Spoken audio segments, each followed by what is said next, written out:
Welcome বন্ধুরা আমার SY Bangla একাডেমিতে। আশা করি তোমরা ভালো আছো। আজ আমি আবারও একটি নতুন আলোচনা নিয়ে হাজির হয়েছি। ভিডিওটি সম্পূর্ণ দেখার এবং সাবস্ক্রাইব করে পাশে থাকার অনুরোধ রইল। কমেন্ট অবশ্যই করো। তাহলে চলো শুরু করি।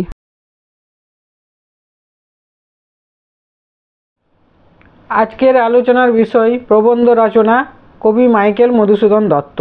এটা নানাভাবে আসতে পারে, যেমন শুধু মাইকেল মধুসূদন দত্ত, মাইকেল মধুসূদন দত্তের জীবন ও জীবনী, মাইকেল মধুসূদন দত্ত সম্পর্কে, মাইকেল মধুসূদন দত্ত কবি ও নাট্যকার হিসাবে, মাইকেল মধুসূদন দত্ত ইন্দো অ্যাংলিয়ান লেখক হিসাবে। এবার শুরু করি। ভূমিকা। মাইকেল মধুসূদন দত্ত আবির্ভূত হয়েছিলেন ঊনবিংশ শতাব্দীর নবজাগরণের যুগে নতুন জীবনমন্ত্র, তেজ ও বীর্যের পূর্ণবেগ নিয়ে। তিনি ছিলেন বাংলার নবজাগরণ সাহিত্যের অন্যতম পুরোধা ব্যক্তিত্ব, বাংলা ভাষার সনেট ও অমৃতাক্ষর ছন্দের প্রবর্তক, শ্রেষ্ঠ বাঙালি কবি, নাট্যকার ও প্রহসন রচয়িতা। মাইকেল মধুসূদন দত্তের জীবন কাহিনী ছিল তার বর্ণময় সাহিত্যের মতোই বিচিত্র ও বিস্ময়কর। তদানীন্তন ঐতিহ্যের অনুকরণ অমান্য করে সাহিত্যে নব্যরীতি প্রবর্তনের কারণে তিনি আধুনিক বাংলা সাহিত্যের প্রথম বিদ্রোহী কবি হিসাবে পরিচিত হন। এজন্য তাকে বঙ্গভারতীয় দামালপুত্র মাইকেল মধুসূদন দত্ত বলা হতো। বিশ্বকবি রবীন্দ্রনাথ ঠাকুর তাকে মধুকবি বলেও সম্বোধন করেছেন। জন্ম ও বংশ পরিচয়। 1824 খ্রিস্টাব্দের 25শে জানুয়ারি বাংলাদেশের যশোহর জেলার সাগরদাড়ি গ্রামের এক সম্ভ্রান্ত হিন্দু কায়স্থ পরিবারে কবি মধুসূদন দত্তের জন্ম হয়। পিতা ছিলেন সেকালের সম্ভ্রান্ত ও সজ্জন আইনজীবী রাজনারায়ণ দত্ত, মাতা জাহ্নবী দেবী। ছোটবেলা থেকে কবি মধুসূদন মাতৃস্নেহ ছায়ায় যত্ন বিলাসিতার মধ্যেই লালিত পালিত হয়েছিলেন।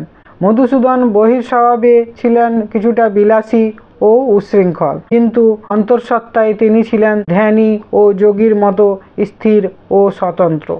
শিক্ষা জীবন। মধুসূদনের প্রাথমিক শিক্ষা শুরু হয় তার মা জাহ্নবী দেবীর কাছেই। তিনিই প্রথম তার ছেলেকে রামায়ণ, মহাভারত, পুরাণ প্রভৃতি বিষয়ে প্রাথমিক জ্ঞান শিক্ষা দিয়েছিলেন।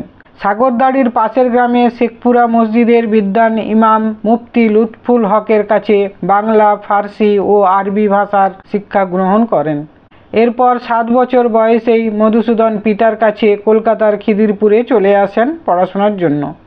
স্থানীয় একটি স্কুলে 2 বছর পড়ার পর 1833 সালে তদানীন্তন হিন্দু কলেজ, বর্তমানে প্রেসিডেন্সি বিশ্ববিদ্যালয় ভর্তি হন। কলেজের পরীক্ষায় তিনি বারবার বৃত্তি পেতেন। নারী শিক্ষা বিষয়ে প্রবন্ধ রচনা করে স্বর্ণপদকও পেয়েছিলেন এই কলেজেই। মেধাবী ছাত্র হওয়ায় অল্প দিনের মধ্যেই কলেজের অধ্যক্ষ ক্যাপ্টেন ডি.এল. রিচার্ডসনের প্রিয় হয়ে ওঠেন মধুসূদন।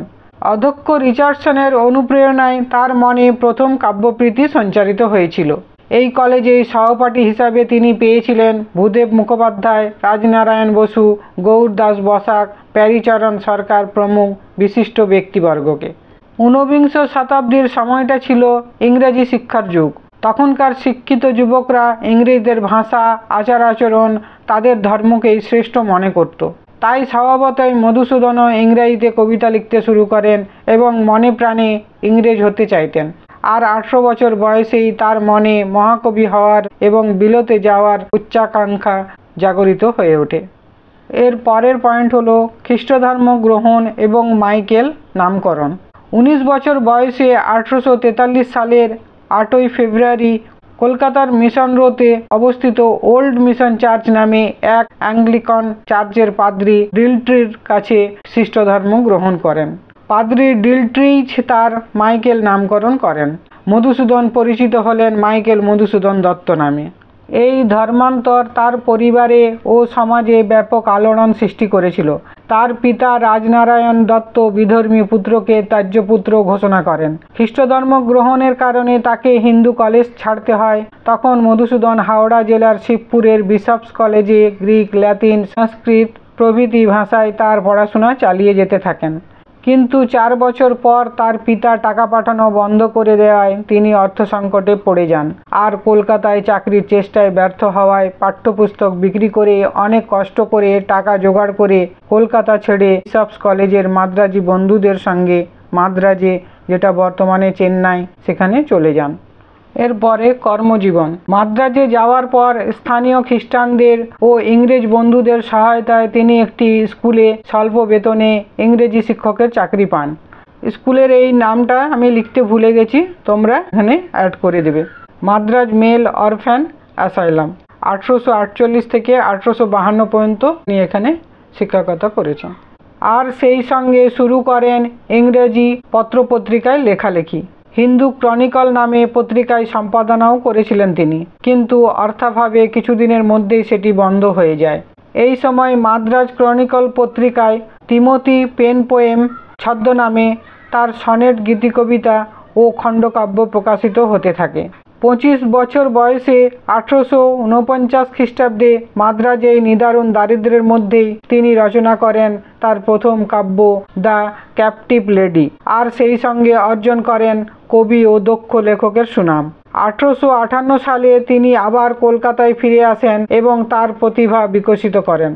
এর পরের পয়েন্ট, ভাষাগত দক্ষতা। মাইকেল মধুসূদন ছিলেন বহু ভাষাবিদ। মাতৃভাষা ছাড়াও অন্য 12টি ভাষা তিনি জানতেন। তিনি ইংরেজি ছাড়া ল্যাতিন, গ্রিক, ফার্সি, হিব্রু, তেলেগু, তামিল ইত্যাদি ভাষায় অনায়াসেই কথা বলতে পারতেন। এমনকি ফার্সি ও ইতালীয় ভাষায় কবিতাও লিখতে পারতেন। বৈবাহিক জীবন। মাদ্রাজে থাকাকালীন প্রথম দিকেই মধুসূদন 1848 সালের 31 জুলাই রেবেকা ম্যাকটিভিস নামে এক ইংরেজ যুবতীকে বিবাহ করেন। রেবেকার গর্ভে তাদের 2 পুত্র ও 2 কন্যার জন্ম হয়, কিন্তু তাদের এই সম্পর্ক টেকেনি। মাদ্রাজ জীবনের শেষ পর্বে রেবেকার সঙ্গে তার বিবাহ বিচ্ছেদ হয়।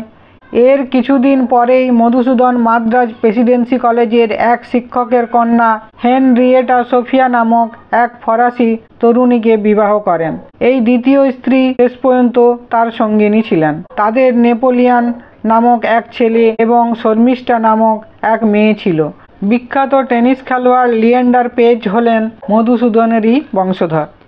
এর পরের পয়েন্ট, ফ্রান্সে গমন। মধুসূদন ইংল্যান্ডে আইন বিষয়ে পড়তে গিয়েছিলেন, কিন্তু সেখানকার আবহাওয়া এবং বর্ণবাদিতার কারণে বেশি দিন থাকতে পারেননি। তাই তিনি 1860 সালে ফ্রান্সের ভার্সাই নগরে চলে যান পড়ার জন্য।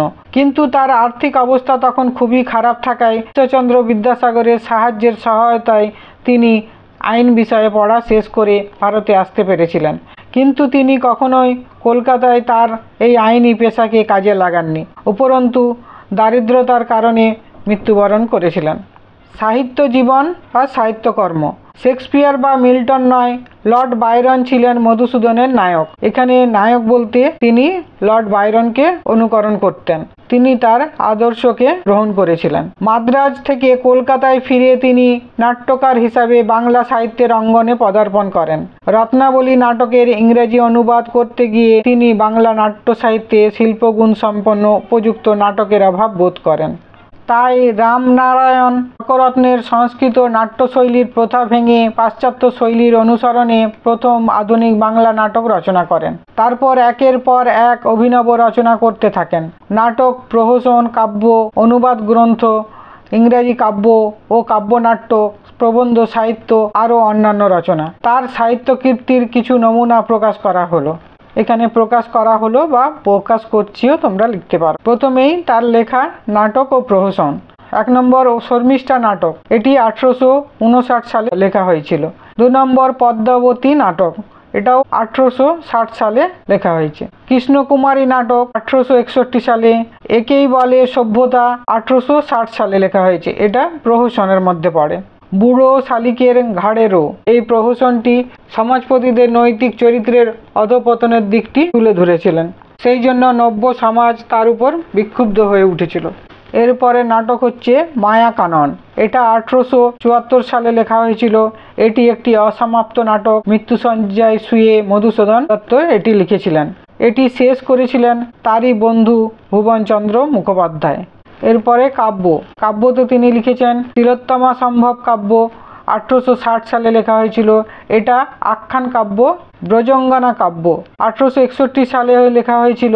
এটা গীতিকাব্য। বীরাঙ্গনা কাব্য, এটা পত্রকাব্য।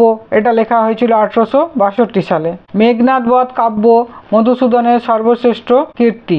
অমিত্রাক্ষর ছন্দে রামায়ণের উপাখ্যান অবলম্বনে রচিত মহাকাব্যের রূপে অপূর্ব গীতিকাব্য। বাংলা কাব্য সাহিত্যে এক অনন্য সৃষ্টি। চতুর্দশপদী কবিতাবলী 1865 সালে লিখেছিলেন। এটা সনেট জাতীয় কাব্য। এরপরে অনুবাদ গ্রন্থ হেক্টর বধ 1871 সালে লেখা হয়েছিল। মহাকবি হোমারের ইলিয়াড মহাকাব্যের অবলম্বনে মধুসূদন বাংলায় হেক্টর বধ প্রকাশিত করেন। ইংরেজি রচনা। ইংরেজিতে তিনি কি লিখেছিলেন? কাব্য collected poems, the Upsori, a story from Hindu mythology, the captive lady, visions of the past. কাব্যনাট্য লেখা হয়েছিল রিজিয়া, ইমপ্রেস অফ ইন্ডে। অনুবাদ নাটকে ছিল রত্নাবলী, শর্মিষ্ঠা, নীলদর্পণ, আর দি ইন্ডিগো পেন্টিং মিরর। প্রবন্ধ সাহিত্যে on poetry etcetera, the Anglo Saxon and the Hindu. 3 নম্বর অ্যান এসে। আর অন্যান্য রচনার মধ্যে a synopsis of the Rukmini Haran নাটক। কিছু সংখ্যক তার সাহিত্য কীর্তি এখানে দেয়া হলো। তোমরা এগুলো যতটা পারবে দেওয়ার চেষ্টা করবে। এর পরের পয়েন্ট শেষ জীবন বা মৃত্যু। জন্মিলে মরিতে হবে, অমরকে কোথা কবে, চিরস্থির করে নীর হায় রে জীবন নদে। মাইকেল মধুসূদন দত্তেরই লেখা এটা। চরম দুঃখ ও দারিদ্র্যের মধ্য দিয়ে অতিবাহিত হয় মধুসূদনের শেষ জীবন। ঋণের দায়, অর্থাভাব, অসুস্থতা, চিকিৎসাহীনতা ইত্যাদি কারণে তার জীবন হয়ে উঠেছিল দুর্বিষহ।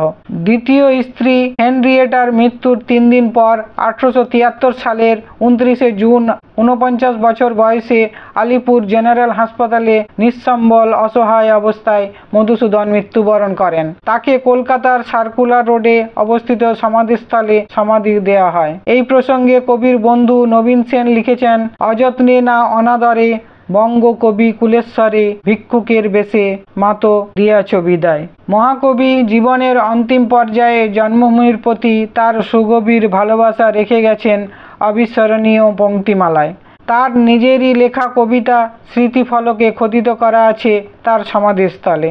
দাঁড়াও পথিকবর, জন্ম যদি তব বঙ্গে, তিষ্ঠ ক্ষণকাল এ সমাধিস্থলে। জননীর কোলে শিশু লভয়ে যেমতি বিরাম, মহির পদে মহানিদ্রাবৃত দত্ত কুলোদ্ভব কবি শ্রী মধুসূদন। যশোরে সাগরদাড়ি কপোতাক্ষ তীরে জন্মভূমি, জন্মদাতা দত্ত মহামতি রাজনারায়ণ নামে, জননী জাহ্নবী। কবির এই কবিতাটি অমিত্রাক্ষর ছন্দে লেখা আছে। এখানে সনেট পদ্ধতিতে লেখা আছে। যেমন দেখো, প্রতিটা লাইনে 14টি অক্ষর থাকবে। যুক্ত অক্ষরগুলোকে একটা অক্ষর ধরতে হবে। যেমন এই 30 অক্ষর মধ্যনস্থ ঠ একটা অক্ষর ধরতে হবে। গুণে দেখবে প্রত্যেকটা লাইনে 14টি করে অক্ষর আছে। এটাকে সনেট পদ্ধতি বলা হয়। আর অমিত্রাক্ষর ছন্দে লেখা আছে। লাস্টের যে পদে মিল, সেই মিল কিন্তু নেই। দেখো, তব, স্থলে, যেমতি, নিদ্রাবৃত, কোনো লাইনের সঙ্গে কোনোটার ছন্দ মিল নেই। একেই বলা হয় অমিত্রাক্ষর ছন্দ। উপসংহার। কবি মধুসূদন আজ আর এ পৃথিবীতে নেই, কিন্তু তিনি আবদ্ধ সামাজিক ও সাংস্কৃতিক লেভেল থেকে বিচ্ছিন্ন হয়ে দেশীয় থিমগুলির সাথে পাশ্চাত্য সাহিত্যের রূপগুলিকে মিশ্রিত করে এককভাবে বাংলা সাহিত্যের কাব্যশৈলীকে পরবর্তী প্রজন্মের জন্য পুনর্নির্মাণ করে গেছেন। তিনি যে নবযুগের সৃষ্টি করেছিলেন তা তার কাব্যের মাধ্যমে আজও অম্লান হয়ে রয়েছে। বাঙালির হৃদয় মন্দিরে কবি মধুসূদনের নাম চিরকাল স্বর্ণাক্ষরে লিখিত থাকবে। আলোচনাটা একটু বড় আছে। যারা জুনিয়র সেকশন 7-8-এ পড়ো তারা প্রতিটা পয়েন্ট থেকে একটু ছোট করে নেবে, তাহলেই লিখতে পারবে। আজ তাহলে এ পর্যন্তই। আবার হাজির হব নতুন কিছু নিয়ে। ভিডিওটি ভালো লাগলে সাবস্ক্রাইব করো, লাইক, কমেন্ট, শেয়ার করতে ভুলো না কিন্তু। বেল বাটনটি অন করে দিও, তাহলে পরবর্তী ভিডিওর নোটিফিকেশান তোমাদের কাছে সবার আগে পৌঁছে যাবে। তোমাদের জন্য শুভকামনা রইল। ধন্যবাদ সবাইকে।